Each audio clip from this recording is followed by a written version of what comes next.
నమస్తే, welcome to Rudra TV.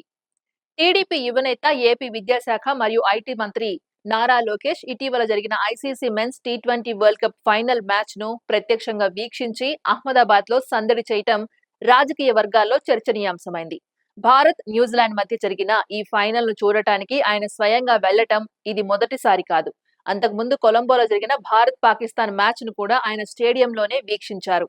అయితే ఈ పర్యటనలపై వైఎస్ జగన్మోహన్ రెడ్డి నేతృత్వంలోని వైఎస్ఆర్ కాంగ్రెస్ పార్టీ తీవ్ర విమర్శలు గుప్పించింది. ప్రభుత్వ ఖర్చులతో ప్రత్యేక విమానాల్లో తిరుగుతూ ప్రజాధనాన్ని వృధా చేస్తున్నారని ఆరోపణలు చేస్తూ రాజకీయంగా పెద్ద చర్చను రేకెత్తించింది.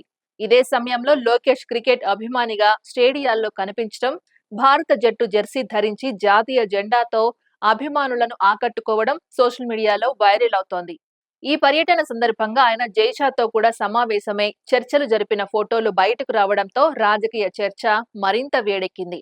అయితే వైసీపీ చేస్తున్న ఆరోపణలపై ప్రభుత్వ ఫ్యాక్ట్ చెక్ విభాగం స్పష్టత ఇస్తూ లోకేష్ పర్యటనలు పూర్తిగా వ్యక్తిగత ఖర్చులతోనే జరుగుతున్నాయని వెల్లడించింది.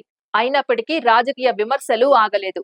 దీనికి ప్రతిస్పందించిన లోకేష్ సోషల్ మీడియాలో చిత్తూరు యాసలో "నా దుడ్లు నేను ఖర్చు పెట్టుకుంటే నీకేంటి ఇబ్బంది" అంటూ కౌంటర్ ఇవ్వడంతో విషయం మరింత వైరల్ అయింది. జగన్ విమర్శలు కొనసాగుతుండడంతో "మీరు వస్తానంటే మ్యాచ్ కు తీసుకువెళ్తా" అంటూ సెటైర్ కూడా వేశారు.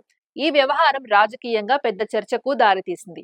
మరోవైపు టీడీపీ వర్గాలు మాత్రం ఒక మంత్రి వ్యక్తిగతంగా క్రికెట్ మ్యాచ్ చూడడాన్ని కూడా రాజకీయంగా మార్చడం సరైంది కాదని అంటున్నాయి. తాజాగా అహ్మదాబాద్ లో ఫైనల్ మ్యాచ్ సమయంలో లోకేష్ ఇండియా జెర్సీతో కనిపించిన వీడియోలు బయటకు రావడంతో మళ్లీ సోషల్ మీడియాలో చర్చ మొదలైంది. విమర్శలు వచ్చినా తన వ్యక్తిగత ఆసక్తులను వదులుకునే ప్రసక్తే లేదని లోకేష్ తన చర్యల ద్వారా సంకేతం ఇచ్చినట్లుగా రాజకీయ విశ్లేషకులు భావిస్తున్నారు.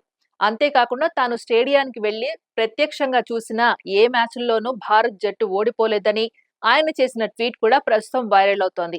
దీంతో ఒకవైపు రాజకీయ విమర్శలు, మరోవైపు క్రికెట్ అభిమానుల స్పందనల మధ్య లోకేష్ క్రికెట్ వీక్షణ మరోసారి హాట్ టాపిక్ గా మారింది. ఇది ఇవాల్టి అప్డేట్. మరో అప్డేట్ తో మళ్ళీ కలుద్దాం. అంతవరకు చూస్తూనే ఉండండి రుద్ర టీవీ.